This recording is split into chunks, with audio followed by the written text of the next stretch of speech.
আমার নাম সুবহিত বিষয়। আমি বালিচক থেকে এসেছি।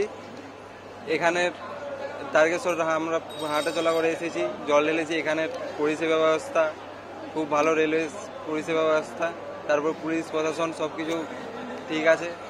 এখানে মানুষের পরিষ্কার পরিচ্ছন্ন, মানুষ সুবিধাভাবে বসতে পারে, সব কিছু সব স্বাভাবিক ভালো সুন্দর আছে। আমার নাম প্রীতম ভট্টাচার্য। আমরা বাঁকুড়া জেলার রায়পুর থেকে এসেছি। এখানে স্টেশনের ব্যবস্থা খুবই ভালো তারকেশ্বরে এবং পরিষ্কার পরিচ্ছন্ন খুবই রয়েছে।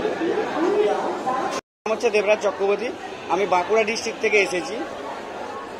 আপনাদের এই যে সিস্টেম বা পরিষেবা আমাদের খুবই ভালো লেগেছে। পরিষ্কার পরিচ্ছন্নতা, স্বচ্ছ ভারত অভিযানের যে সমস্ত নিয়মাবলী সেইভাবে ঠিকই আছে। বাইরেও সমস্তভাবে সব কিছু ঠিক আছে। পরিষ্কার পরিচ্ছন্নতা, মানুষ আসলে 2 মিনিট বসতে পারছে পরিষ্কার পরিচ্ছন্নতার জন্য।